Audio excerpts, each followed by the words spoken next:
গত 6 তারিখে গাইবান্ধা গোবিন্দগঞ্জ, এই গোবিন্দগঞ্জে আমি গিয়েছিলাম। গত 6 তারিখে গাইবান্ধা গোবিন্দগঞ্জে একজন আলেম, একজন বক্তা স্টেজে আপনারা দেখেছেন সোশ্যাল মিডিয়াতে বসে বয়ান করতেছে। শ্রোতারা এইভাবে বয়ান শুনতেছে, শত শত শ্রোতারা বয়ান শুনতেছে, আলোচক বয়ান করতেছে। নাম হলো ফরিদুল ইসলাম। বয়ান করা অবস্থায় হঠাৎ বলতেছে, এই মাইক সরাও, মাইক সরাও। খারাপ লাগতেছে তার কাছে। মালাকুল মাউতের রূপ হয়তো দেখে ফেলেছে, অস্থির লাগতেছে, হাত পা বেঁকে আসতেছে, চোখগুলো বড় হয়ে যাচ্ছে। শ্রোতারা কেউ কিছু বুঝতেছে না। মাহফিলের সভাপতি সাহেব এভাবে এখানে বসা, উনিও তাকিয়ে আছেন আশ্চর্য হয়ে, কি হইলো হঠাৎ করে হুজুরের। শ্রোতারা আসা যাওয়া করতেছে, এদিক দিয়ে শ্রোতারা আসে, কি হইলো হুজুরের। কেউ তো বুঝতে পারেনি যে হুজুরের কি হয়েছে। তো হুজুর তো ঠিকই দেখতেছে যে তার কি হচ্ছে, ঠিক কিনা। একটু পরে এইভাবে টেবিলের উপরে কোরআন শরীফ ছিল, কোরআন শরীফের পাশে মাথাটা এভাবে নিচের দিকে করে পড়ে গেছে। হাসপাতালে নিয়ে যাওয়ার পরে মৃত বলে তাকে ঘোষণা করা হয়েছে। আল্লাহ তাআলা বাইকে জীবনের গুনাহ মাফ করে ব্রেন স্ট্রোক করেছে, তাকে জান্নাতুল ফেরদাউস নসিব করুক বলি আমিন। তাহলে যার যেখানে মৃত্যু, ওই ভাইয়ের মৃত্যু ওই জায়গায় ছিল। যার যেখানে মৃত্যু তাকে সেখানেই যেতে হবে। অনেকে বলে না, গেল কে, ওই জায়গায় না গেলে তো আর মরতো না। এই কথাটা ভুল। ওই জায়গায় তার মৃত্যু, এই কারণে তার মৃত্যু তাকে ওই জায়গায় নিয়ে যাবে, ঠিক কিনা বলেন। এজন্য মৃত্যুর কথা স্মরণ করা, মরণের কথা স্মরণ করা, মৃত্যুর কথা স্মরণ করে বেশি বেশি নেক আমল করা, মৃত্যুর জন্য প্রস্তুতি নেওয়া। এই মাসের আজকে 9 তারিখ, গত 2 তারিখে আমার জন্মদাতা পিতা দুনিয়া থেকে বিদায় নিয়ে চলে গেছে। আমি বাবাকে দেখতে পারিনি, শেষ কথা বাবার সাথে আমি বলতে পারিনি। আমি মাহফিলে ছিলাম ভালুকাতে। খুবই সহজ মৃত্যু হয়েছে, আসানের মৃত্যু হয়েছে, ইমানি হালতে আমার বাবার মৃত্যু হয়েছে, আলহামদুলিল্লাহ।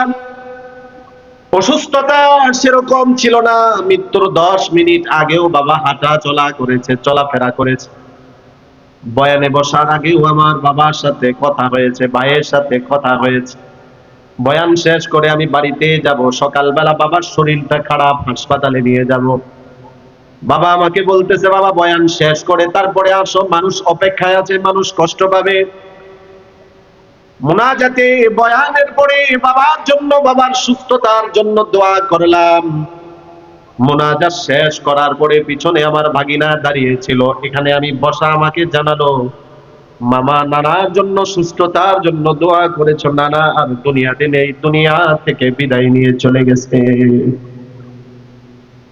যেই বাবার জন্য স্টেজের মধ্যে বসে শ্রোতাদেরকে নিয়ে দোয়া করলাম, সেই দোয়া ছিল বাবার সুস্থতার দোয়া। আবার ওই বাবার জন্য ওই মঠে বসে আবার শ্রোতাদেরকে নিয়ে বাবার জান্নাতুল ফেরদাউস নসিব হোক এই দোয়া করলাম।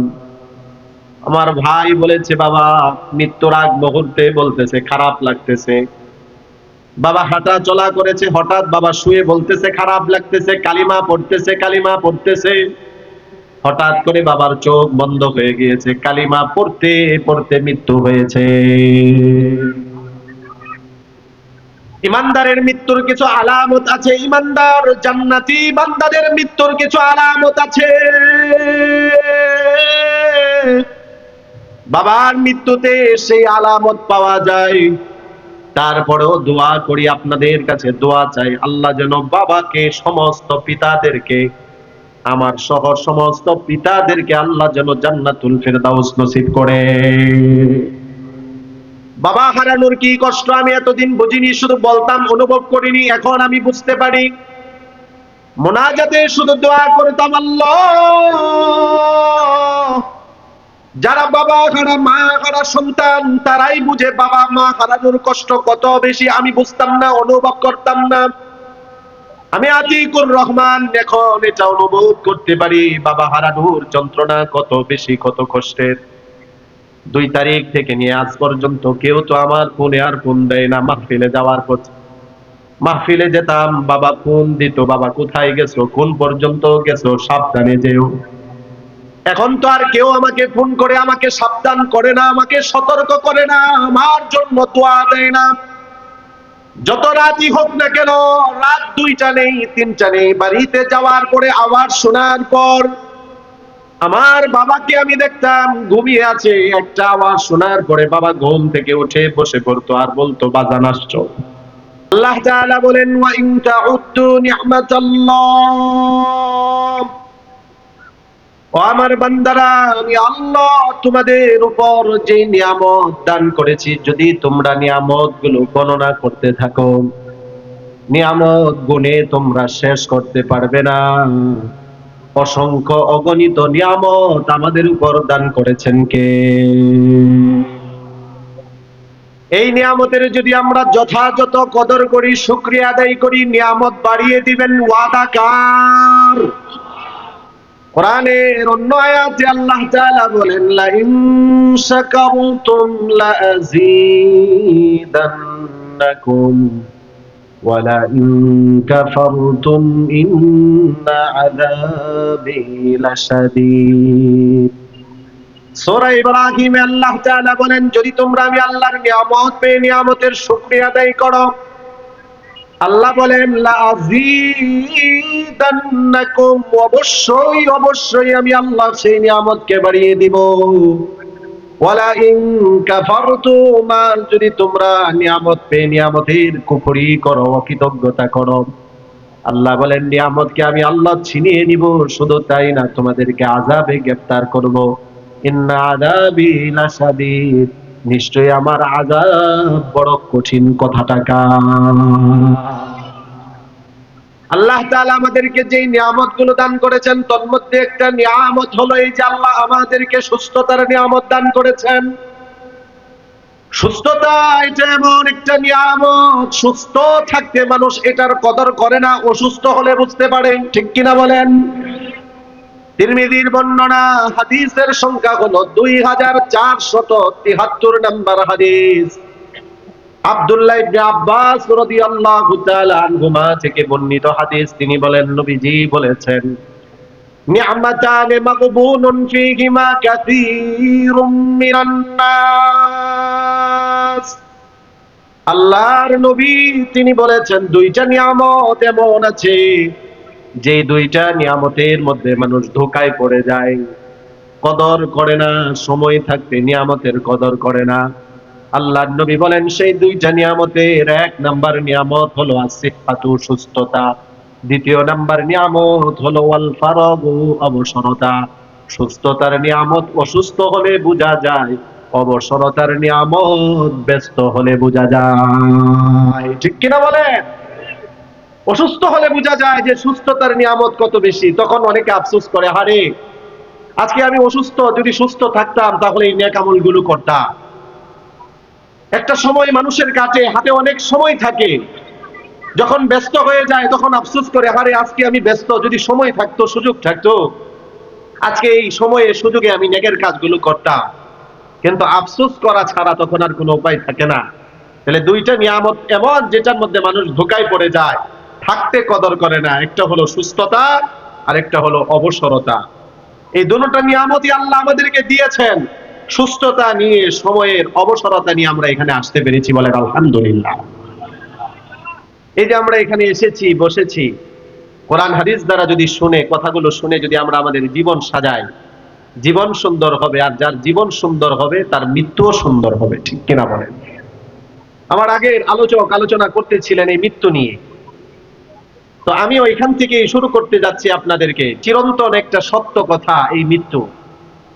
পৃথিবীতে যত ধর্ম আছে, যত ধর্মের যত মানুষ আছে, সকল বিষয় নিয়ে ইখতিলাফ, মতানৈক্য থাকলেও সব মানুষ, সকল ধর্মের, সকল বর্ণের সব মানুষ একটা বিষয়ে একমত, কোনো সন্দেহ কারো নেই, সেটা হলো মৃত্যু। কথা বলেন ঠিক কিনা? মৃত্যুকে নিয়ে কাহারও কোনো আপত্তি নেই। কোন ধর্মের কোন মানুষ এটা বলে না যে আমরা বলবো না। সবাই এটা বলে আমাদেরকে মরতে হবে, প্রত্যেকটা প্রাণীকে মৃত্যুর স্বাদ আস্বাদন করতে হবে। এই কথাটা কার? জুড়ে বলেন কার? গাজীপুরের মুরব্বী বাবারা, যুবক ভাইয়েরা আমার, পর্দার আড়ালের মা বোনেরা আমার, গভীর মনোযোগ দিয়ে শোনার চেষ্টা করবেন। কোরআনে কারিমে এই একটা কথা আল্লাহ তাআলা একবার বলেননি, তিন জায়গায় তিনবার বলেছেন। কুল্লু নাফসিন যায়িকাতুল মাউত, প্রত্যেকটা নফসকে মৃত্যুর স্বাদ আস্বাদন করতে হবে, প্রত্যেকটা মানুষকে মরতে হবে। কথাটা কার? কোরআনের সূরা আলে ইমরানের অন্য আয়াতে আল্লাহ তাআলা বলেন, ওয়া ইন্নামা তুওয়াফাউনা উজুরাকুম ইয়াউমাল কিয়ামাহ। ও আমার দুনিয়ার বান্দারা, তোমাদের সবাইকে মরতে হবে, আমার কাছে আসতে হবে, আর আমি আল্লাহর কাছে আসার পরে দুনিয়ার পরিপূর্ণ প্রতিদান তোমাদেরকে দিয়ে দেওয়া হবে। আল্লাহ বলেন, ফামান ইয়ামাল মিসকালা যাররাতিন খায়রান ইয়ারা ওয়া মান ইয়ামাল মিসকালা যাররাতিন শাররান ইয়ারা। যাররা পরিমাণ ভালো করলে সেটার প্রতিদান, যাররা পরিমাণ খারাপ করলে সেটার প্রতিদান যিনি পুঙ্খানু দিবেন তিনি কে? ওয়া ইন্নামা তুওয়াফাউনা উজুরাকুম ইয়াউমাল কিয়ামাহ। এটাই আল্লাহ বলেন, কিয়ামতের দিন আমি আল্লাহ তোমাদেরকে তোমাদের পরিপূর্ণ প্রতিদান দিয়ে দিব। এজন্য কিয়ামতের দিনকে প্রতিদানের দিবস বলা হয়, ইয়াউমুল জাযা, প্রতিদানের দিবস। দুনিয়াতে আমরা অনেকে অনেকভাবে নিজেকে সফল কাম দাবি করি। ব্যবসায়ী যদি ভালো ব্যবসায়ী হয়ে যায় নিজেকে সফল কাম দাবি করে, চাকরিজীবী যদি ভালো চাকরি পেয়ে যায় নিজেকে সফল কাম হিসাবে নিজেকে দাবি করে, খেলোয়াড় হয়ে গেলে, গায়ক হয়ে গেলে, নায়ক হয়ে গেলে নিজেকে সফল কাম দাবি করে। আল্লাহর ভাষায়, কোরআনের ভাষায় আল্লাহ বলেন, সফল কাম কারা তোমরা জানো? ফামান যুহজিহা আনিন নার, জাহান্নাম থেকে যাদেরকে বাঁচানো হলো, জান্নাতে যাদেরকে প্রবেশ করানো হলো, তারাই সফল কাম। শুধুমাত্র বড় ব্যবসায়ী হয়ে যাওয়া, শিল্পপতি হয়ে যাওয়া এটাই সফলতার মানদণ্ড নয়। শুধুমাত্র বড় চাকরিজীবী হয়ে যাওয়া এটাই সফলতার মানদণ্ড নয়। অনেক বড় নেতা হয়ে গেলাম, বড় নেতৃত্বের অধিকারী হয়ে গেলাম, এটাই সফলতার মানদণ্ড নয়। আল্লাহ বলেন, ফামান যুহজিহা আনিন নারি ওয়া উদখিলাল জান্নাতা ফাকাদ ফাজ। জাহান্নাম থেকে যাদেরকে বাঁচানো হলো, জান্নাতে যাদেরকে প্রবেশ করানো হলো, আল্লাহ বলেন তারাই সফল কাম। অতএব আমাকে, আপনাকে, আমাদের সবাইকে মৃত্যুর স্বাদ আস্বাদন করতে হবে। এই দুনিয়া ছেড়ে, দুনিয়ার মায়া ছেড়ে, দুনিয়ার মানুষ সকলকে ছেড়ে আমাকে, আপনাকে, আমাদের সবাইকে ওই কবরে চলে যেতে হবে। এবার আমি আপনাদেরকে প্রশ্ন করি, আসার তো একটা সিরিয়াল আছে, আমি আপনাদেরকে প্রশ্ন করি, এবার বলেন তো যাওয়ার কোনো সিরিয়াল আছে কিনা? আসার একটা, দুনিয়াতে, পৃথিবীতে একটা সিরিয়াল আছে।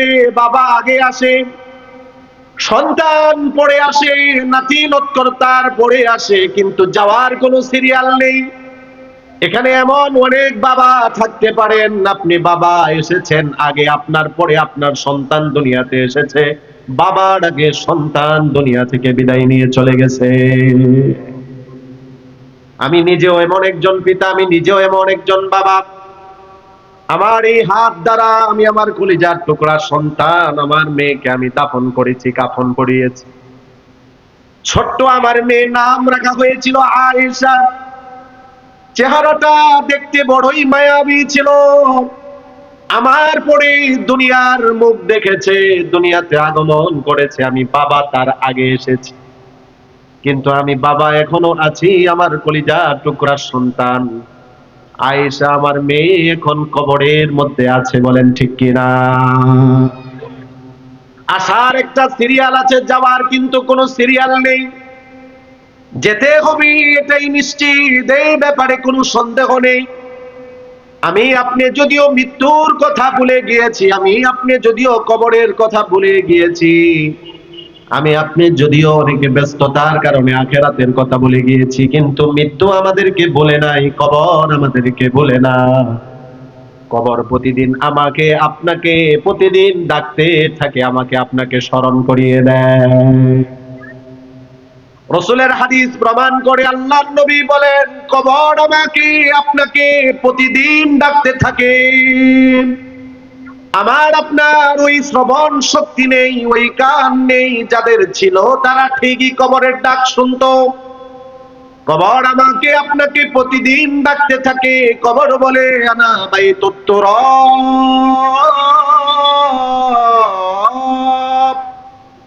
আমি হলাম মাটির ঘর, আমি হলাম মাটির ঘর। আনা বাইতুল ওয়াহদাতি, কবর আমাদেরকে বলে আমি হলাম একাকিত্বের ঘর। কবর আমাদেরকে ডাকতে থাকে আনা বাইতুদ দুলমা, আমি হলাম অন্ধকারের ঘর। কবর আমাদেরকে ডাকতে থাকে আনা বাইতুদ দুদ, আমি হলাম পোকামাকড় সাপ বিচ্ছুর ঘর। আমি আপনি ভুলে গিয়েছি, তাতে কি হয়েছে? কবর কিন্তু আমাকে আপনাকে ভুলে না। মৃত্যুর কথা স্মরণ করলে, কবরের কথা স্মরণ করলে, আখিরাতের কথা স্মরণ করলে বান্দার দুনিয়ার স্বাদ আল্লাহ যেগুলো পানসে হয়ে যায়। ও আমার মুরব্বী বাবারা, যুবক ভাইরা আমার, দুনিয়ার এই সম্পদ উপার্জনের প্রতিযোগিতা এটা কখনো শেষ হবে না, ঠিক কিনা বলেন? বুখারীর বর্ণনা, মুসলিমের বর্ণনা, তিরমিজির বর্ণনায়ও আমি হাদিসটা পেয়েছি। আল্লাহর নবী বলেছেন, লাউ কানা লিকুল্লি ইবনি আদম ওয়াদিয়াম মিন যাহাবিন লা হাব্বা আন ইয়াকুনা ওয়াদিয়া। নবীজি বলেছেন, প্রত্যেকটা মানুষের জন্য যদি একটা করে স্বর্ণের পাহাড় থাকে, প্রত্যেকটা মানুষের জন্য যদি একটা করে স্বর্ণের পাহাড় থাকে, তারপরেও তাদের মন ভরবে না, দুনিয়ার চাহিদা শেষ হবে না। আমি আপনাদেরকে প্রশ্ন করি, বলেন আমার আপনার প্রত্যেকের যদি একটা করে স্বর্ণের পাহাড় থাকে, তাহলে কি কোনো অভাব থাকবে? জোরে বলেন, থাকবে? আমি আপনি আমার আপনার পরিবার পরিজন 14 পুরুষ পর্যন্ত খেয়ে শেষ করা যাবে না। নবীজি বলেন, লাউ আন্না লিকুল্লি ইবনি আদম ওয়াদিয়াম মিন যাহাবিন লা হাব্বা ইয়াকুনা ওয়াদিয়ান। আমার প্রতি কোনো রাগ করে লাভ হবে না, আমার কোনো কথা না, আমি রাসূলের কথাই আপনাদেরকে শোনাচ্ছি।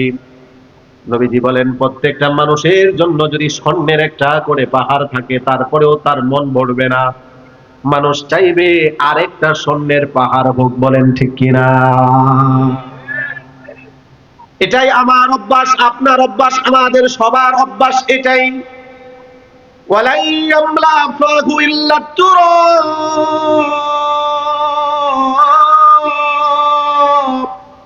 আল্লাহর নবী বলেন, মানুষের এই মুখ দুনিয়ার সম্পদ দ্বারা ভরবে না, তৃপ্তি হবে না।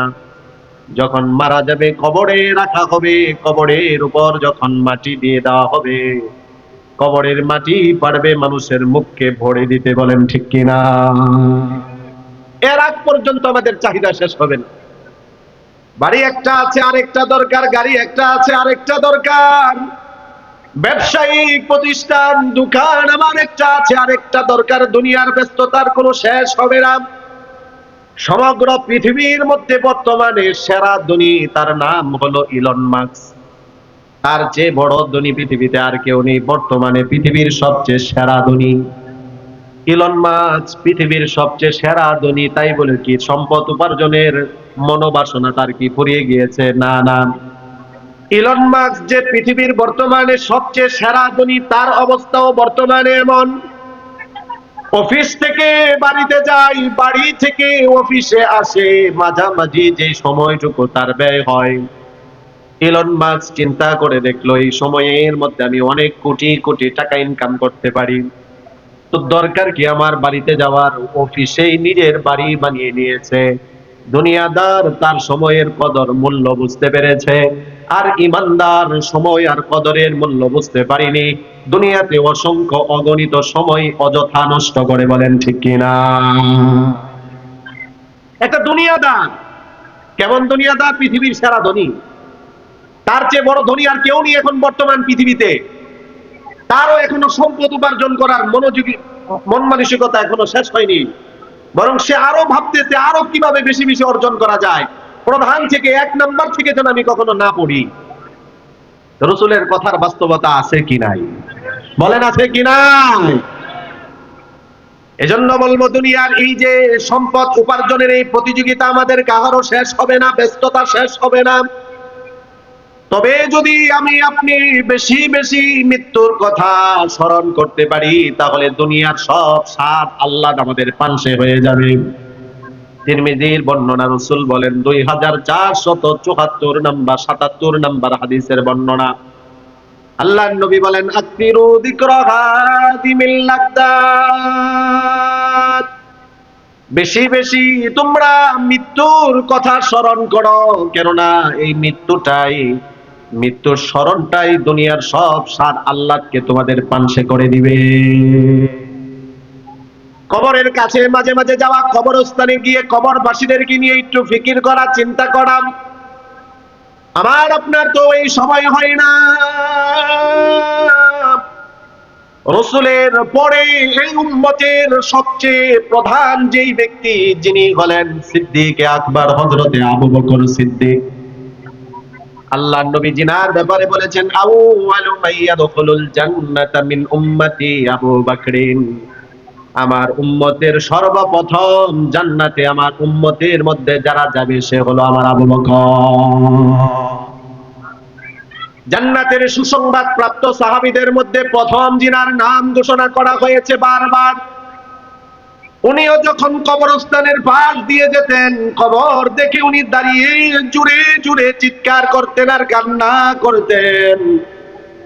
এই হলো উনার অবস্থা। উনার মতো একই অবস্থা হতো হযরতে উসমান। আল্লাহর নবী জিনাকে একাধিক মজলিসের মধ্যে জান্নাতের সুসংবাদ প্রাপ্ত বলে ঘোষণা দিয়েছেন।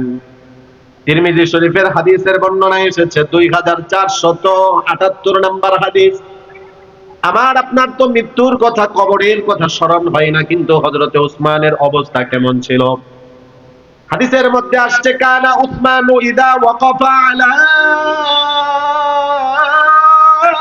কবরিন বাকা হাত্তা ইয়াবুল্লা লিহিয়াতাহু।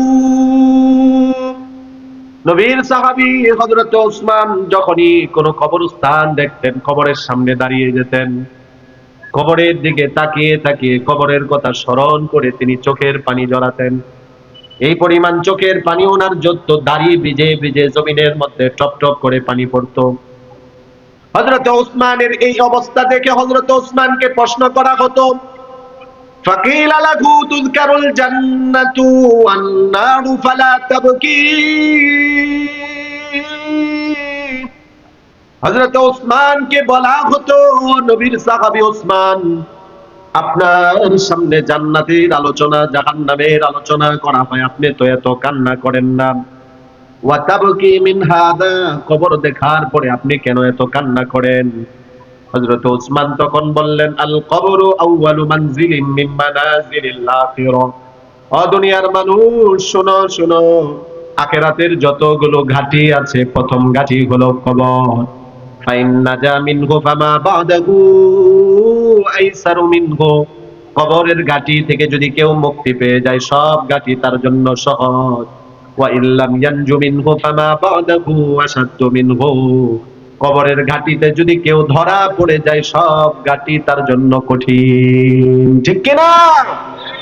হযরত উসমান তিনি এই কারণেই বলেন, কবর হলো আখিরাতের ঘাটি সমূহের প্রথম ঘাটি। এই কবর নামক ঘাটিতে যদি কেউ ধরা পড়ে যায়, সব তার কঠিন। আর কবর থেকে যখন কেউ মুক্তি পেয়ে যায়, বাকি ঘাটিগুলো আল্লাহ তার জন্য সহজ করে দেয়। এজন্য কবরের কথা স্মরণ করা, মৃত্যুর কথা স্মরণ করা। কবরে যেতে হবে। অন্ধকারের ঘর, সাপ বিচ্ছুর ঘর, ঠান্ডা একটা ঘর, ঠান্ডা একটা ঘর। এই যে শীতের রজনীতেই কবরের মধ্যে হাত দিয়ে আমি দেখেছি, এই তো গত 2 তারিখ আমার জন্মদাতা পিতা, আজকে 9 তারিখ, গত 2 তারিখে আমার জন্মদাতা পিতা দুনিয়া থেকে বিদায় নিয়ে চলে গেছে। আমি বাবাকে দেখতে পারিনি, শেষ কথা বাবার সাথে আমি বলতে পারিনি। আমি মাহফিলে ছিলাম ভালুকাতে। খুবই সহজ মৃত্যু হয়েছে, আসানের মৃত্যু হয়েছে, ইমানি হালতে আমার বাবার মৃত্যু হয়েছে। আলহামদুলিল্লাহ। অসুস্থতা সেরকম ছিল না। মৃত্যুর 10 মিনিট আগেও বাবা হাঁটা চলা করেছে, চলাফেরা করেছে। বয়ানে বসার আগেও আমার বাবার সাথে কথা হয়েছে, ভাইয়ের সাথে কথা হয়েছে। বয়ান শেষ করে আমি বাড়িতে যাব, সকালবেলা বাবার শরীরটা খারাপ, হাসপাতালে নিয়ে যাব। বাবা আমাকে বলতেছে, বাবা বয়ান শেষ করে তারপরে আসো, মানুষ অপেক্ষায় আছে, মানুষ কষ্ট পাবে। মুনাজাতে বয়ানের পরে বাবার জন্য, বাবার সুস্থতার জন্য দোয়া করলাম। মুনাজাত শেষ করার পরে পিছনে আমার ভাগিনা দাঁড়িয়েছিল, এখানে আমি বসা, আমাকে জানালো, মামা নানার জন্য সুস্থতার জন্য দোয়া করেছো, নানা আর দুনিয়াতে নেই, দুনিয়া থেকে বিদায় নিয়ে চলে গেছে। যেই বাবার জন্য স্টেজের মধ্যে বসে শ্রোতাদেরকে নিয়ে দোয়া করলাম, সেই দোয়া ছিল বাবার সুস্থতার দোয়া। আবার ওই বাবার জন্য ওই মাঠে বসে আবার শ্রোতাদেরকে নিয়ে বাবার জান্নাতুল ফেরদাউস নসিব হোক এই দোয়া করলাম। আমার ভাই বলেছে, বাবা মৃত্যুর আগ মুহূর্তে বলতেছে খারাপ লাগতেছে। বাবা হাঁটা চলা করেছে, হঠাৎ বাবা শুয়ে বলতেছে খারাপ লাগতেছে, কালিমা পড়তেছে, কালিমা পড়তেছে। হঠাৎ করে বাবার চোখ বন্ধ হয়ে গিয়েছে, কালিমা পড়তে পড়তে মৃত্যু হয়েছে। ইমানদারের মৃত্যুর কিছু আলামত আছে, ইমানদার জান্নাতি বান্দাদের মৃত্যুর কিছু আলামত আছে। বাবার মৃত্যুতে সেই আলামত পাওয়া যায়। তারপরেও দোয়া করি, আপনাদের কাছে দোয়া চাই, আল্লাহ যেন বাবাকে, সমস্ত পিতাদেরকে, আমার সহ সমস্ত পিতাদেরকে আল্লাহ যেন জান্নাতুল ফেরদাউস নসিব করে। বাবা হারানোর কি কষ্ট আমি এতদিন বুঝিনি, শুধু বলতাম, অনুভব করিনি, এখন আমি বুঝতে পারি। মুনাজাতে শুধু দোয়া করতাম, আল্লাহ যারা বাবা হারা, মা হারা সন্তান, তারাই বুঝে বাবা মা হারানোর কষ্ট কত বেশি। আমি বুঝতাম না, অনুভব করতাম না। আমি আতিকুর রহমান এখন এটা অনুভব করতে পারি, বাবা হারানোর যন্ত্রণা কত বেশি, কত কষ্টের। 2 তারিখ থেকে নিয়ে আজ পর্যন্ত কেউ তো আমার ফোনে আর ফোন দেয় না। মাহফিলে যাওয়ার পর, মাহফিলে যেতাম, বাবা ফোন দিত, বাবা কোথায় গেছো, কোন পর্যন্ত গেছো, সাবধানে যেও।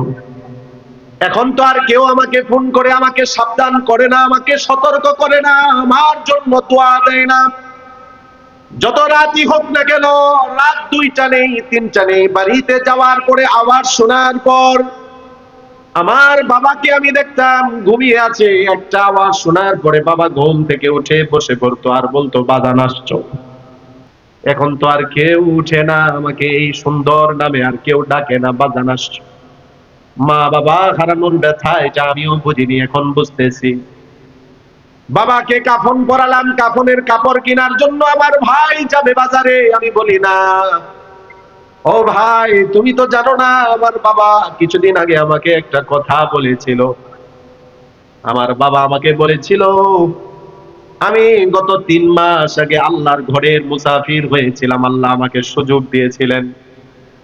আমি যখন আল্লাহর ঘরের সফর শেষ করে, উমরা সম্পূর্ণ করে যখন বাংলাদেশে আসছি, ইহরামের কাপড়গুলো যখন আমি ভাঁজ করতেছি, আমার বাবা দেখে বলতেছে, বাবা তোমার ইহরামের কাপড়গুলো এখনো তো নতুনই দেখা যায়, কাফনের মতোই সুন্দর দেখা যায়। বাবারে, যদি আমার মৃত্যু হয়, আমি বাবার আশা তোমার ইহরামের কাপড়ের দ্বারা যেন আমার কাফনের কাপড় হয়। তখন আমি বুঝতে পারিনি যে আমার বাবার সময় এত কাছাকাছি চলে এসেছে। আমিও আমার বাবাকে বলেছি, বাবা আমার মৃত্যু যদি তোমার আগে হয়ে যায় তাহলে এটা আমার কাফনের কাপড় হবে, আর যদি তোমার আগে হয় তাহলে তোমার কাফনের কাপড় হবে। অযুবক ভাই, কষ্টের কথা কি বলবো, আমি জীবনে কখনো কোনো মৃত ব্যক্তিকে গোসল দেই নাই। ভয় লাগতো আমার, আমি মাইয়েতের সামনে, লাশের সামনে গেলে আলাদাভাবে আমার একটা ভয় কাজ করত। আমি আমার এই নিজের হাতে আমার বাবাকে আমি গোসল দিয়েছি, আমি নিজেই কাফন পরিয়েছি। আমি আগে শুধু মুনাজাতে বলতাম, সন্তান বাবার লাশ বহন করা বড় কষ্টের। এটা আমি অনুভব করেছি, বাবার লাশ বহন করেছি, আমি বড় কষ্ট পেয়েছি, বড় পারি বোঝা এটা। বাবার লাশকে আমি কবরে নামিয়েছি, এটা বড় কষ্টের সন্তানের জন্য। যে কথা বলতেছিলাম, যখন আমি বাবার লাশটাকে কবরে নামাই, আমি কবরের মাটিতে হাত দিয়েছি। এই যে শীতের মৌসুম, কবরের মাটিটা বড়ই ঠান্ডা হয়ে আছে, বাবার গায়ে তো মোটা ধরনের কোনো কাপড় নেই, কাফনের কাপড়। আমার বড় কষ্ট লাগতেছিল, আরে বাবা তো ঠান্ডা সহ্য করতে পারতো না, ফ্যানের বাতাস বাবার গায়ে কষ্টদায়ক হতো, ফ্যান বন্ধ করে, গরমের দিনে অনেক সময় ফ্যান বন্ধ করে রাখতো। আজকে এই ঠান্ডা মাটির মধ্যে বাবাকে রেখে চলে আসতেছি, ওই কবর, এটার নামই হলো কবর। যতই আপন হোক না কেন, সব আপন ওই কবর সবাইকে পর করে দেয়, বলেন ঠিক কিনা? আছেন এখানে এমন অনেক সন্তান মাকে হারিয়েছেন, বাবাকে হারিয়েছেন। আমার হৃদয়ে যেই কষ্ট বাবার জন্য, আপনাদের অন্তরেও তার চেয়ে বেশি কষ্ট, আপনারা তো অনেক আগে হারাইছেন। এজন্য আমি এটা দোয়া করি, আল্লাহ সমস্ত মা বাবাদেরকে মাফ করে জান্নাতুল ফেরদাউস নসিব করুক, বলি আমিন। আমি যেই কথাটা বলতেছিলাম যে আমাদের মরতে হবে, ওই কবরে যেতে হবে, এটা আমাদের ভুললে চলবে না। আমাদের সবাইকেই কবরে যেতে হবে। তবে বলেন, কে কখন মারা যাবো এটা কি আমরা কি জানি? একজন মানুষ যদি বলতে পারেন যে হুজুর আমার মৃত্যুর তারিখ, ডেট আমার জানা আছে, তাইলে আমি তার কাছ থেকে দোয়া নিব। পৃথিবীতে একমাত্র একজন মানুষ, আমাদের বাবা আদম আলাইহিস সালাতু ওয়াস সালাম, উনি একমাত্র জানতেন পৃথিবীতে ওনার হায়াত কতদিন। হাদিসের মধ্যে আসছে, রূহের জগতে আল্লাহ পাক রব্বুল আলামিন বাবা আদমের সামনে আমাদের সবাইকে জমা করেছিলেন, একত্রিত করেছিলেন। আল্লাহ পাক রব্বুল আলামিন আমাদের সবার রূহ যখন বাবার সামনে জমা করেছিলেন, আমাদের বাবা আদম আমাদের দিকে তাকাচ্ছিলেন, ডান দিকে তাকিয়ে মুচকে হাসতে দিছিলেন, বাম দিকে তাকিয়ে বাবা কান্না করতেছিলেন। কেননা ডান দিকের সন্তানেরা হলো জান্নাতি, বাম দিকের সন্তানেরা হলো জাহান্নামী। বাবা তো সন্তানের প্রতি মায়া সবার একই রকম। আদম আলাইহিস সালাতু ওয়াস সালাম ডান দিকে তাকিয়ে আছেন, সন্তানদেরকে দেখতেছেন। হঠাৎ করে সুন্দর একটা রুন আর চোখে পড়ে গেল। আল্লাহকে বাবা আদম প্রশ্ন করলেন, কে সে? আল্লাহ জানিয়ে দিলেন, ইবনুকা দাউদ, আপনার সন্তান দাউদ দুনিয়াতে যাবে, তাকেও আমি নবী বানাবো, রাসূল বানাবো, আসমানি কিতাব আপনার সন্তানের উপর আমি অবতীর্ণ করব। সুবহানাল্লাহ। একটা রূহকে, রূহের জগতে আদম আলাইহিস সালাম দেখে, হাদিসের কথা বলতেছি, গল্প গুজব নয়, প্রশ্ন করছিলেন, আল্লাহ এটা কে? তোমার সন্তান দাউদ। এবার তিনি প্রশ্ন করলেন, আল্লাহ আমার সন্তানের দুনিয়াতে বয়স কত হবে? আল্লাহ জানিয়ে দিলেন, আপনার সন্তান তার দুনিয়াতে বয়স হবে 40 বছর। জুড়ে বলেন কত বছর? বাবার মনটা বড় খারাপ, এত সুন্দর সন্তান দুনিয়াতে হায়াত পাবে মাত্র 40 বছর। ওগো আল্লাহ, আমার সন্তানের হায়াত একটু বাড়িয়ে দেন, ফাজিদহু। আল্লাহ বলেন, না না, কলমের লেখালেখির সুযোগ শেষ, কালি শুকিয়ে গিয়েছে, আর নতুন করে কোনো কিছু লেখা হবে না। জাফাতিল কলম ওয়া রুফিআতিল, জাফাতিস সুহুফ ওয়া রুফিআতিল আকলাম। এবার বাবা আদম বললেন, আল্লাহ আমার হায়াত দুনিয়াতে আপনি কতদিন রেখেছেন? আল্লাহ জানিয়ে দিলেন 1000 বছর। জুড়ে বলেন কত বছর? এই যে বাবা আদম আল্লাহ থেকে জেনেছিলেন দুনিয়াতে উনি 1000 বছর বাঁচবেন, এ ব্যতীত আর পৃথিবীতে কেউ জানতো না কতদিন বাঁচবে, ঠিক কিনা বলেন? এবার সেই রূহের জগতেই বাবা আদম বলেছিলেন, আল্লাহ আমার 1000 বছর থেকে 60 বছর আমার সন্তানকে আমি দিয়ে দিলাম। দিয়ে দিচ্ছেন রূহের জগতে, তবে দুনিয়াতে আইসা এটা ভুলে গেছে। আদম আলাইহিস সালাম, আচ্ছা 1000 থেকে 60 দিয়ে দিলে কত থাকে? 940। 940 বছর যাওয়ার পরে আসছেন মালাকুল মাউত আদম আলাইহিস সালামের কাছে। আসসালামু আলাইকুম। কেন আসছেন? আপনার ডান কবজের জন্য, রূহ কবজের জন্য। কেন? আমার হায়াতে 1000 বছর। 1000 বছর তো ছিল, আপনি তো আপনার ছেলেকে 60 বছর দিয়ে দিছিলেন। আদম আলাইহিস সালাম কোন না, ভুলে গেছে। ফানাসিয়া আদম, আদম আলাইহিস সালাম ভুলে গেছেন। এজন্য নাসিয়া যুররিয়াতুহু, আমরাও তার সন্তানাদি অনেক কিছু ভুলে যাই। কথা বলেন ঠিক কিনা? হাদিসের মধ্যে আসছে। তাহলে আদম আলাইহিস সালাম জানতেন পৃথিবীতে উনি কতদিন বাঁচবেন, এ ব্যতীত আর কেউ জানে না। আমার আপনার মৃত্যুর সঠিক সংবাদ, সঠিক সময় একমাত্র জানেন কে? মরতে হবে এটা নিশ্চিত। কুল্লু নাফসিন যায়িকাতুল মাউত। কবে মারা যাব, কোথায় মারা যাব, এই ব্যাপারে আমরা নিশ্চিত নই। যিনি জানেন, জোরে মুহাব্বতে বলেন তিনি কে? এমন 5টা বিষয় আছে পৃথিবীতে কেউ জানে না, একমাত্র জানেন কে? জুড়ে বলেন কে? 4 মাযহাবের এক মাযহাবের ইমাম ইমাম মালিক রাহমাতুল্লাহি আলাইহি, ফুকাহা ও আহলিল মদিনা যিনাকে বলা হতো, মদিনাবাসীদের ফকিহ বলা হতো, বড় আলেম ছিলেন ইমাম মালিক রাহমাতুল্লাহি আলাইহি। পাশাপাশি নবীজির একজন বড় আশিক ছিলেন, আশিকে রাসূল ছিলেন। ওনার জীবনীর মধ্যে পাওয়া যায় মক্কা মদিনায় তিনি চলাচল করতেন, তবে মদিনায় তিনি জুতা পরে হাঁটতেন না, খালি পায়ে হাঁটতেন। হজ উমরায় আপনারা যারা গিয়েছেন আপনারা দেখেছেন মদিনার মধ্যে প্রচন্ড দুপুরে জুতা পরে হাঁটাটাই কষ্টের, ঠিক কিনা বলেন? ইমাম মালিক রাহমাতুল্লাহি আলাইহি খালি পায়ে হাঁটতেন, পায়ে ফোস্কা পড়ে যেত, বড় কষ্ট হতো। ওনাকে বলা হতো আপনি কেন খালি পায়ে হাঁটেন? নবীর প্রতি কত মহাব্বত ভালোবাসা ওনার মধ্যে ছিল। উনি বলেন এই পবিত্র মাটিতে আমার রাসূল শুয়ে আছেন, জুতা পরতে আমার ভিতরে বড় কষ্ট দেয়। আল্লাহু আকবার। এটাকে বলা হয় আশিকে রাসূল। বছরে একদিন 12 রবিউল আউয়ালে শুধু জশ্নে জুলুস করা আর ঈদে মিলাদুন নবী পালন করা আর রাসূলের জন্মদিন পালন করে কেক কাটা, এটা আশিকে রাসূলের আলামত না, এটা আশিকে শয়তান, ঠিক কিনা বলেন?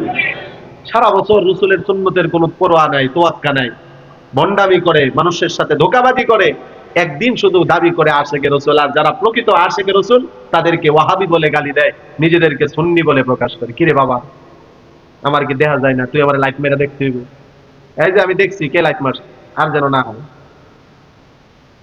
ইমাম মালিক রাহমাতুল্লাহি আলাইহি তিনি কত বড় আশিকে রাসূল ছিলেন। মদিনায় বসবাস করতেন, মদিনায় থাকতেন, ওনার জীবনের ইচ্ছা মদিনায় মৃত্যুবরণ করা। এই কারণে ইমাম মালিক রাহমাতুল্লাহি আলাইহি মদিনা থেকে তিনি বের হতেন না, কেননা কেউ তো জানে না কার কখন কোথায় মৃত্যু হয়ে যায়। মদিনা থেকে বের হলে যদি ওনার মৃত্যু হয়ে যায় তাহলে তো ওনার আশা পূরণ হলো না। ইমাম মালিক রাহমাতুল্লাহি আলাইহি তিনি মদিনায় থাকতেন, মদিনা থেকে বের হতেন না। জীবনের শেষ প্রান্তে আবার জীবনের শেষ আরেকটা ইচ্ছা ওনার জাগ্রত হলো, আল্লাহর ঘর বাইতুল্লাহ দেখার ইচ্ছা। অনেকবার হজ করেছেন, উমরা করেছেন, জীবনের শেষ প্রান্তে আরেকবার আল্লাহর ঘরটা দেখে আসি, আল্লাহর ঘর আরেকবার তওয়াফ করে আসি, আল্লাহর ঘরের সামনে আরেকবার নামাজ আদায় করে আসি, এই ইচ্ছাও জাগ্রত হলো। তবে তিনি চিন্তায় পড়ে গেলেন, যদি মক্কায় আল্লাহর ঘর দেখতে যাই, যদি মদিনা থেকে বের হই আর মৃত্যু হয়ে যায়, তাহলে তো মদিনায় মৃত্যুবরণের ইচ্ছা আমার পূরণ হলো না। চিন্তায় পড়ে গেছেন, মক্কাও দেখতে মন চায় আল্লাহর ঘর শেষবারের মতো, আর মক্কায় আল্লাহর ঘর দেখতে গেলে মদিনা থেকে তো বের হতে হবে, আর বের হলে যদি মৃত্যু হয়ে যায় তখন তো আমার আর এই ইচ্ছা পূরণ হলো না মদিনায় মৃত্যুবরণ করা। ইমাম মালিক রাহমাতুল্লাহি আলাইহি আল্লাহর নবী বিশ্ব নবী রাহমাতুল লিল আলামিনকে স্বপ্ন যোগে দেখলেন। সুবহানাল্লাহ বলেন।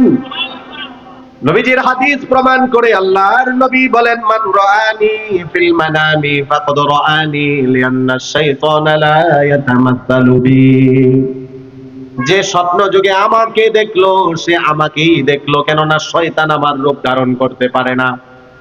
ইমাম মালিক রাহমাতুল্লাহি আলাইহি আল্লাহর নবীকে স্বপ্ন যোগে দেখে বললেন, ইয়া রাসূলুল্লাহ, আপনি যদি আমাকে একটা বিষয় ফয়সালা দিয়ে দিতেন আমি চিন্তা মুক্ত হয়ে যেতাম। কি বিষয়? নবীজি বললেন।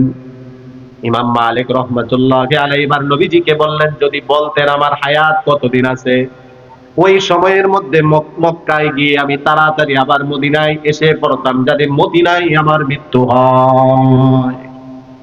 প্রশ্ন করেছেন স্বপ্ন যুগে কাকে? আল্লাহর রাসূল।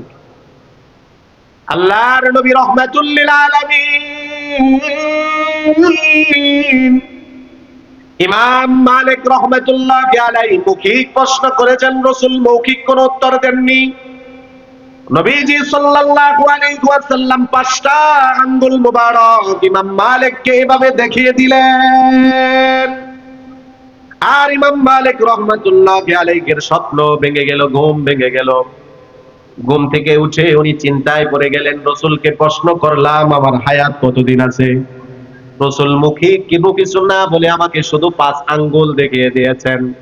5 ঘন্টা হায়াত নাকি 5 সপ্তাহ, না 5 মাস নাকি 5 বছর, ব্যাখ্যা কি হবে? তৎকালীন স্বপ্নের সবচেয়ে বড় ব্যাখ্যাকার ছিলেন রাইসুল মুআউযিরিন, যিনাকে বলা হয় মুহাম্মদ ইবনে সিরিন রাহমাতুল্লাহি আলাইহি। উনি এই স্বপ্নের ব্যাখ্যা করে দিলেন।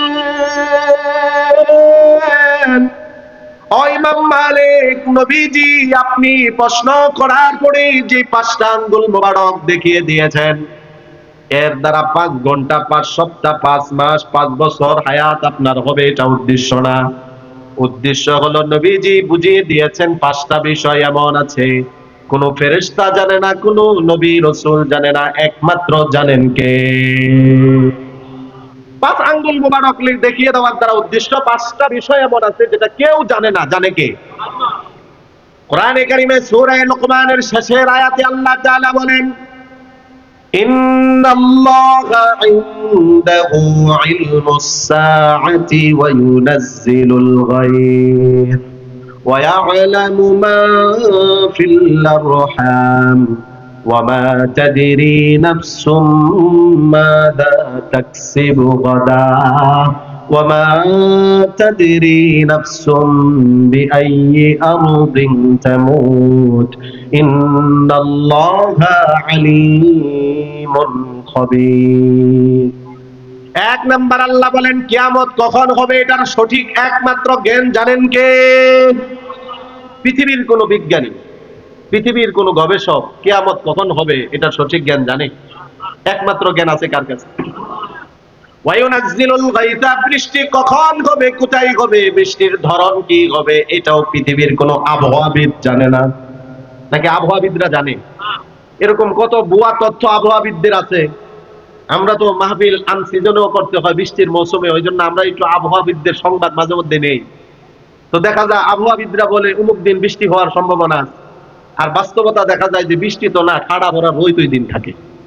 ঠিক কিনা বলেন? তাহলে বৃষ্টি কখন হবে, কোথায় হবে, কি পরিমাণ হবে, এই সঠিক জ্ঞান একমাত্র কার কাছে? 3 নাম্বার, ওয়া ইয়ালামু মা ফিল আরহাম, মা পেটের মধ্যে সন্তান গর্ভে ধারণ করে ওই সন্তান ছেলে হবে না মেয়ে হবে, ভালো হবে না খারাপ হবে, কালো হবে না সাদা হবে, ভাগ্যবান হবে নাকি কপাল পোড়া হবে, পৃথিবীর কেউ জানে না, কোনো ডাক্তার জানে না, একমাত্র জানেন কে? বলবেন হুজুর আমরা ডিজিটাল জমানায় আছি, আমাদের এখন আলট্রাসাউন্ড আছে, আলতার মাধ্যমে আমরা জানতে পারি ছেলে না মেয়ে। এরকম কত ভুয়া আলতা রিপোর্ট আছে, বলে ছেলে পরে হয় মেয়ে, আছে কিনা? আরে মার পেটে সন্তান কি হবে, কেমন, এটা একমাত্র জানেন কে? 4 নাম্বার, ওয়া মা তাদরি নাফসুম মাযা তাকসিবু গাদা, আগামীকাল কোথায় যাব, কি করব, কি খাবো, আমি নিজের ব্যাপারও জানি না, একমাত্র এই ব্যাপারে জানেন কে? 5 নাম্বার, আল্লাহর নবী বলেন, ওয়া মা তাদরি নাফসুম বিআইয়ি আরদিন তামুত, আল্লাহ বলেন 5 নাম্বার, কোথায় কোন জমিনে কে মৃত্যুবরণ করবে কেউ জানে না, তবে এটা নিশ্চিত ধারণা রাখবেন, নিশ্চিত অন্তরে বসিয়ে নেবেন, যার যখন যেখানে মৃত্যু তাকে তখন সেখানে যেতে হবে। ঠিক কিনা? গত 6 তারিখে গাইবান্ধা গোবিন্দগঞ্জ, এই গোবিন্দগঞ্জে আমি গিয়েছিলাম। গত 6 তারিখে গাইবান্ধা গোবিন্দগঞ্জে একজন আলেম, একজন বক্তা স্টেজে, আপনারা দেখেছেন সোশ্যাল মিডিয়ায়, বসে বয়ান করতেছে। শ্রোতারা এইভাবে বয়ান শুনতেছে, শত শত শ্রোতারা বয়ান শুনতেছে, আলোচক বয়ান করতেছে। নাম হলো ফরিদুল ইসলাম। বয়ান করা অবস্থায় হঠাৎ বলতেছে, এই মাইক সরাও, মাইক সরাও। খারাপ লাগতেছে তার কাছে, মালাকুল মাউতের রূপ হয়তো দেখে ফেলেছে, অস্থির লাগতেছে, হাত পা বেঁকে আসতেছে, চোখগুলো বড় হয়ে যাচ্ছে। শ্রোতারা কেউ কিছু বুঝতেছে না। মাহফিলের সভাপতি সাহেব এভাবে এখানে বসা, উনিও তাকিয়ে আছেন আশ্চর্য হয়ে, কি হইলো হঠাৎ করে হুজুরে? শ্রোতারা আসা যাওয়া করতেছে, এদিক দিয়ে শ্রোতারা আসে, কি হইলো হুজুরের? কেউ তো বুঝতে পারেনি যে হুজুরের কি হয়েছে, তো হুজুর তো ঠিকই দেখতেছে যে তার কি হচ্ছে। ঠিক কিনা? একটু পরে এইভাবে এই টেবিলের উপরে কোরআন শরীফ ছিল, কোরআন শরীফের পাশে মাথাটা এভাবে নিচের দিকে করে পড়ে গেছে। হাসপাতালে নিয়ে যাওয়ার পরে মৃত বলে তাকে ঘোষণা করা হয়েছে।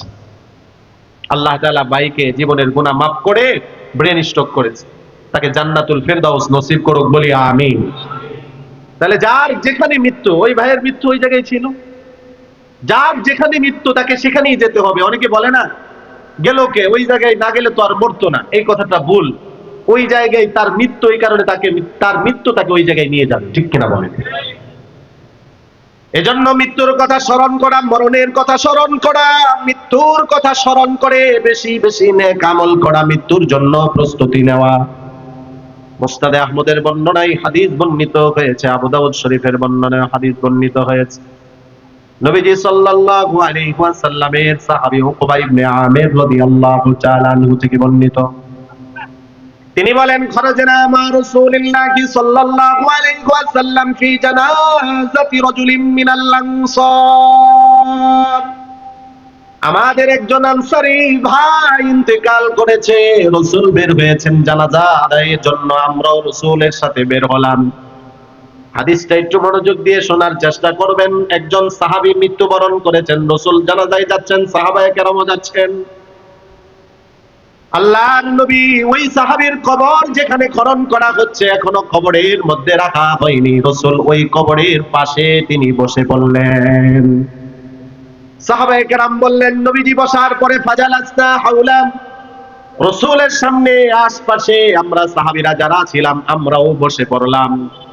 কিন্তু আশ্চর্যের বিষয় হলো, রাসূল মাথাটা নিচের দিকে করে এভাবে রেখেছিলেন। ওয়াফি ইয়াদিহি উদুন ইয়ানকুতু বিহি ফিল আরদি, হাতের মধ্যে একটা কাঠি ছিল, জমিনের মধ্যে রাসূল দাগাচ্ছিলেন।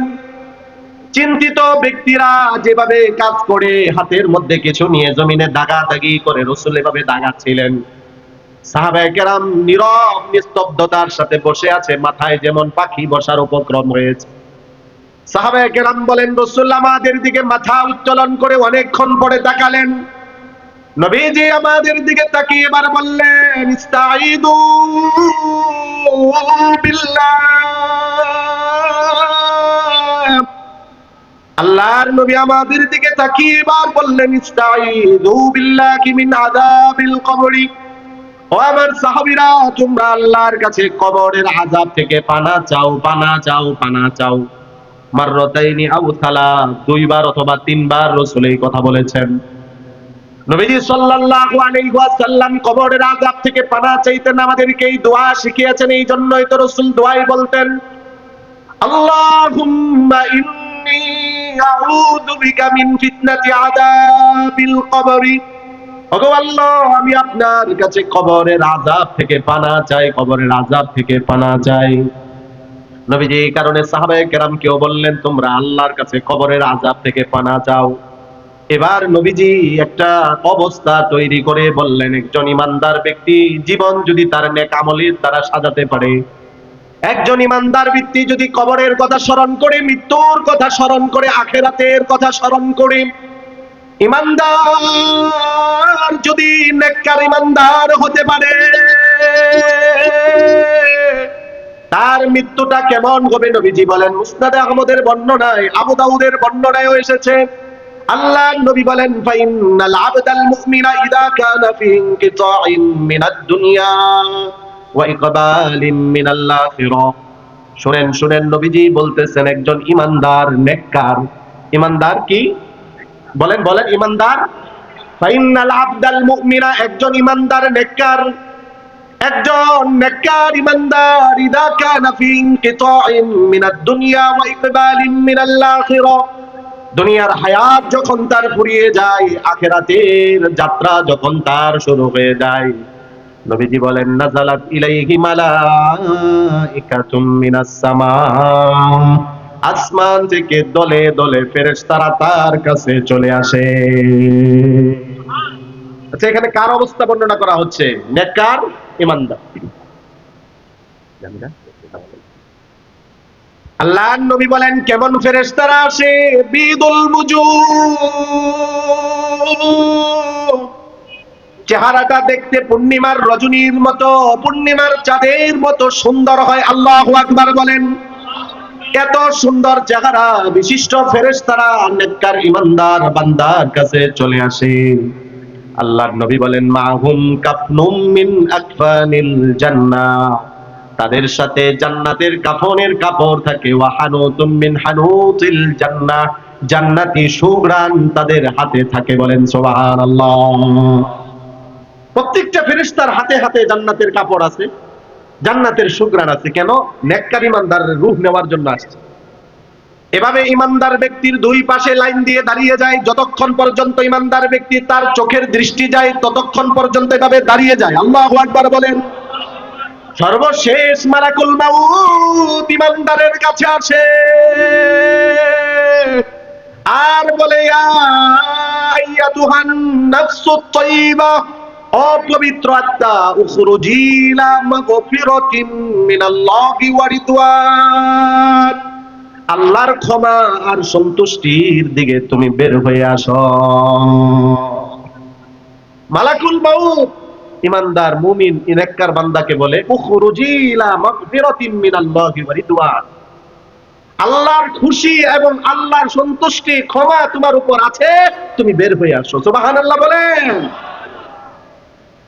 মালাকুল মাউত এভাবে বলার পরে ইমানদার ব্যক্তির রূহটা কত সুন্দর করে বের হয়ে আসে। হাদিসের মধ্যে নবীজি যেই দৃষ্টান্ত দিয়েছেন, আল্লাহর নবী বলেন, এমন সুন্দর করে ইমানদার ব্যক্তির রূহটা বের হয়ে আসে, একটা বোতল থেকে পানি ঢাললে গ্লাসে যেমন পানিটা গ্লাসের মধ্যে চলে আসে, বোতল থেকে একটা গ্লাসে পানি ঢাললে যেমন পানিটা গ্লাসের মধ্যে চলে আসে, বলার সাথে সাথে ইমানদার ব্যক্তির রূহটা মালাকুল মাউতের কাছে চলে আসে।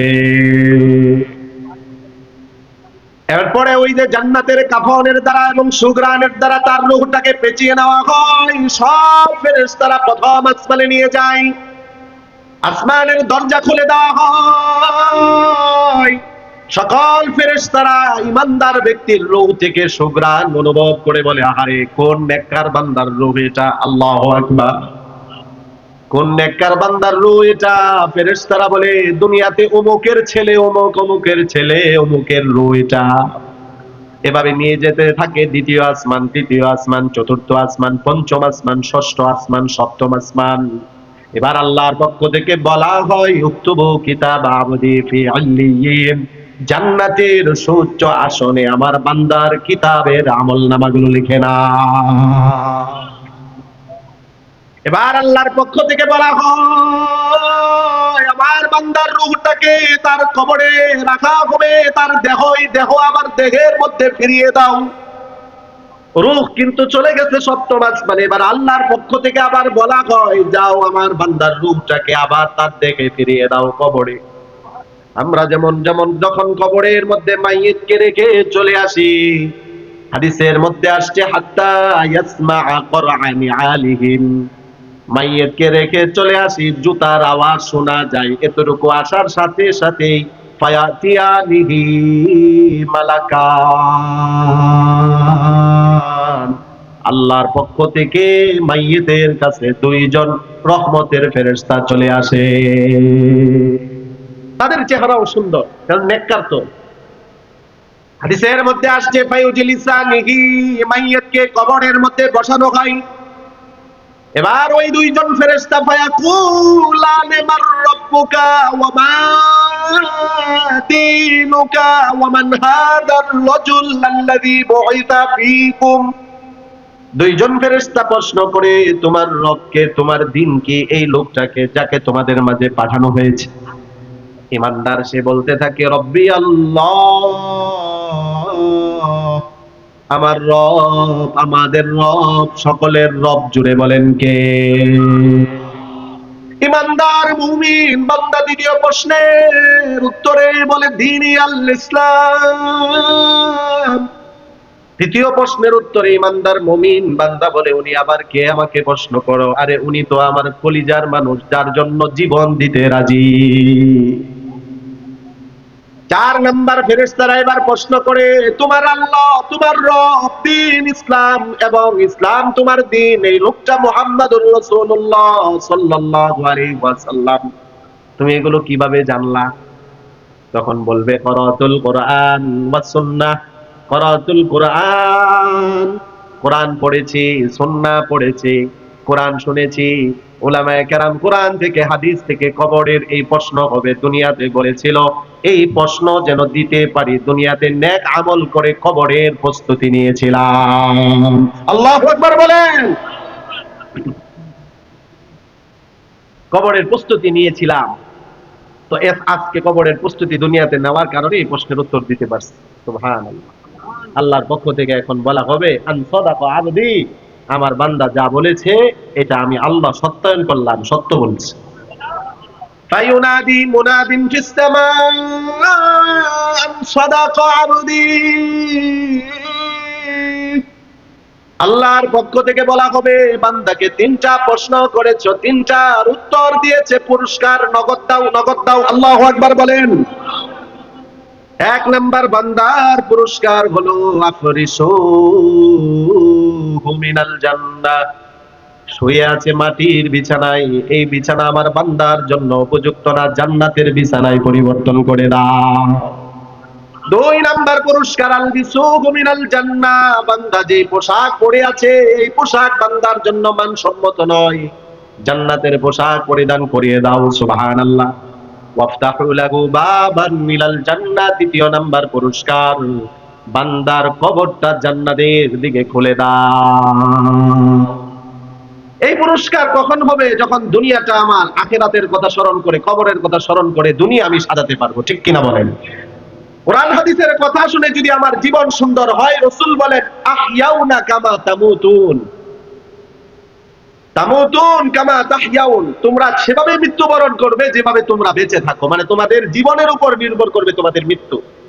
জীবন ভালো মৃত্যু ভালো, জীবন খারাপ মরণ খারাপ, ঠিক কিনা বলেন? এজন্য আমরা আমাদের জীবনকে সাজাবো আমলের দ্বারা। পারবো ইনশাআল্লাহ?